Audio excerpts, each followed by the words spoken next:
And this it is related, and this is the really sick part, to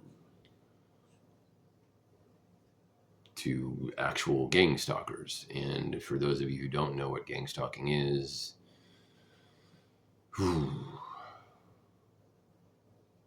well, it was invented by the Germans and then improved upon by Americans, and now it's been vastly augmented by our gadgets.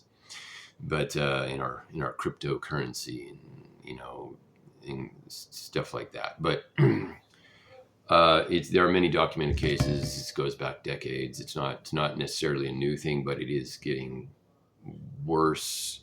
It's more of a threat to society now because of the gadgets and stuff, and all the weird, like, hostility and distrust that's fomenting, in society. And so it's very unfortunate. But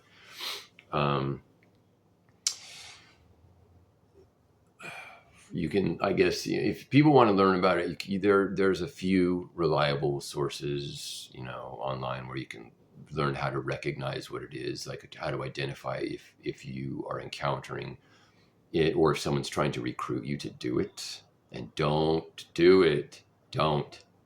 Because look, if you participate and you take a bribe, or you fall for some con, or if you cave into even to their blackmail and intimidation, the problem is, once you participate, they kind of have that around they got that hanging over your head now. They're like, well, you're one of us now. You did it too. You're guilty, So best not to, don't do it. Like, don't participate in it. And now I know that a lot of people a lot of professionals in public, industry and stuff, you do kind of have to deal with, like, those, I guess they're called paparazzi people or something like that. And there's a strange sort of symbiotic thing there. I've read explanations about why it's tolerated, but I don't think it's healthy personally. But this is different, actual gang stalking or organized stalking. It is sadistic in its nature. It is designed specifically to breed distrust and to destroy the targeted individual, psychologically, socially, and economically, and in some cases has driven people to suicide.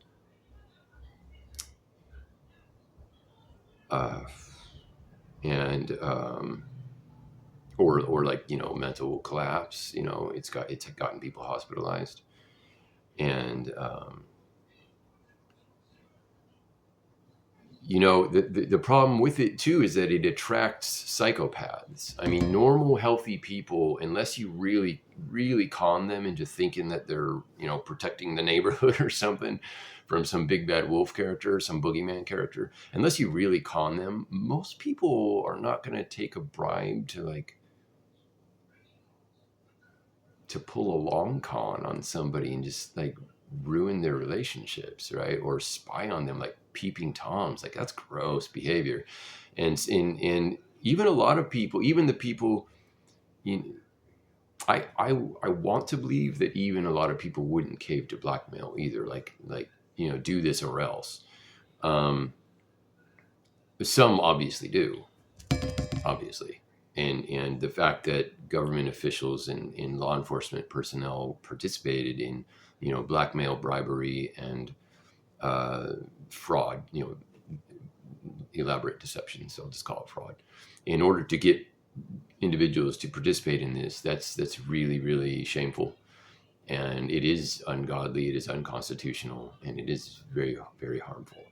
So, and honestly, the fact that ecclesiastical hierarchies participated in it, I think, is even more disgusting.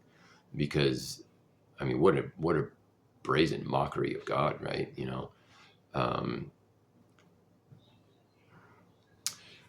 It I don't really want to talk about the stuff that they do, because it's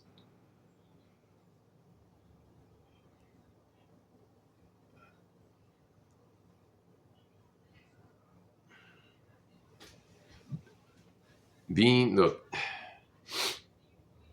being treated by your own church and your own government, your own church, when you're like a really, really devoted, you know, seeker of God, in your own country, when you're definitely a patriot, to be treated like that, to be treated like a circus monkey that has to jump through a bunch of hoops, and they get to poke you with sticks, and let's stab him with knives and see if he screeches at us. Oh gosh, he screeched at us. He must be bad. Now we have to punish him. Here, let's make him jump through all these hoops and give him a little tiny piece of a banana. You know, oh, he didn't jump through the last hoop. He doesn't get a banana. You know, I mean, this is really, really just repulsive behavior. I mean, these people, you know, you have to, this is why I think it does attract psychopaths, because you have to trade away your humanity to just dehumanize someone like that.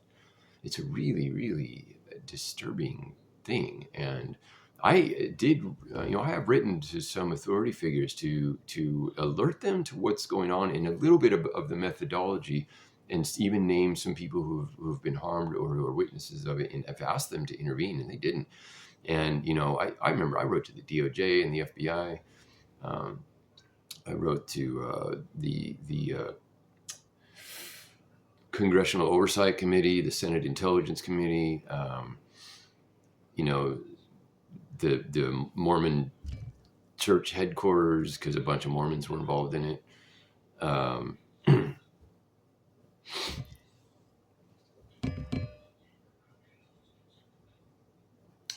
Reporters, award-winning reporters, and you know, my daughters also asked for help. They did. They wrote to authority figures asking for help. I wrote to Human Rights Watch. I don't know if they ever got my letter, but I wrote to them, and a couple of other activists. You know, because in order for a gang stalking network to do what they're trying to do, they absolutely have to violate the Bill of Rights. And I gotta be honest with you, you know,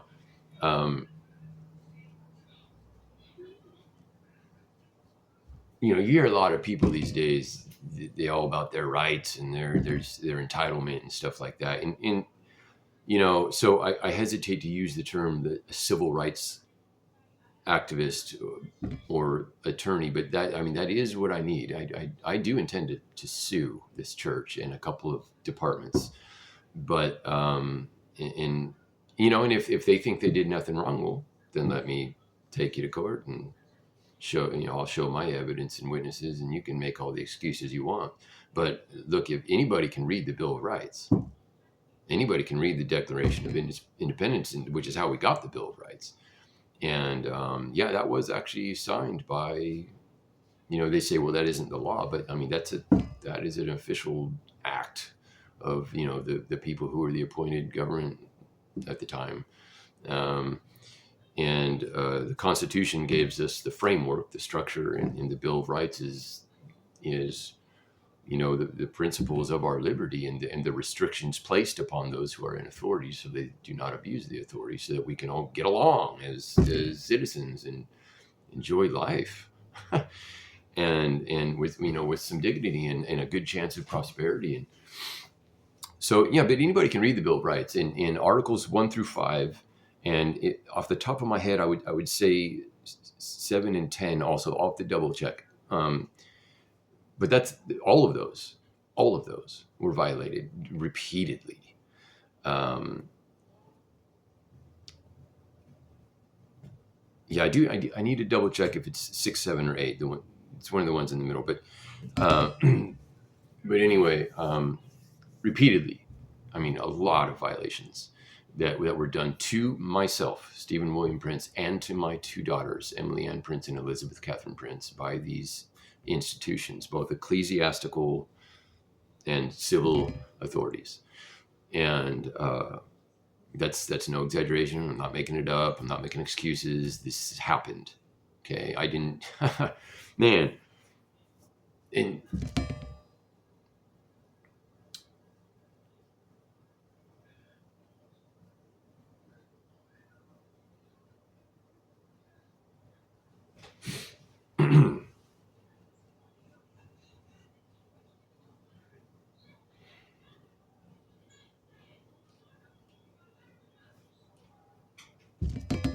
It corrupted a lot of people.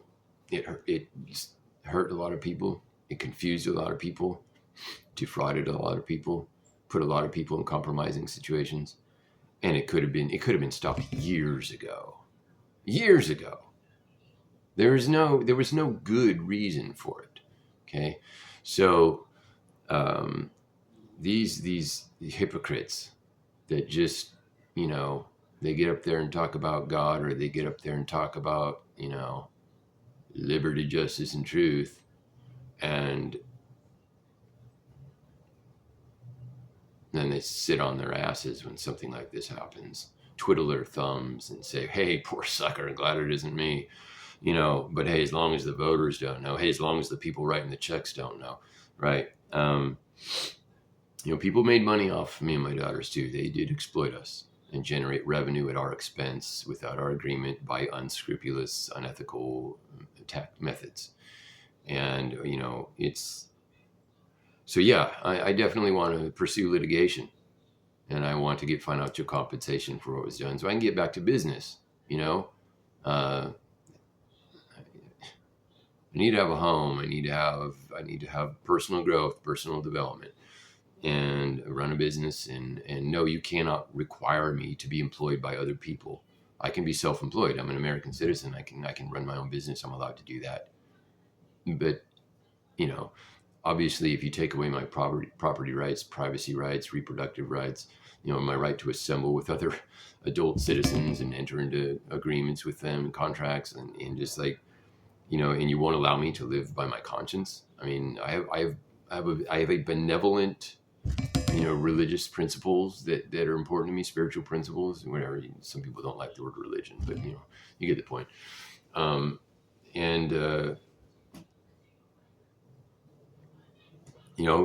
are things that matter to me, that are good and wholesome and beneficial and benevolent, and these freaks just keep interfering. And so, and all it takes is for a few people to say no, and that's the sad part. All the people that sat there and just watched it happen, like this bizarre sort of like Game of Thrones experiment or something, which was not what I was intending.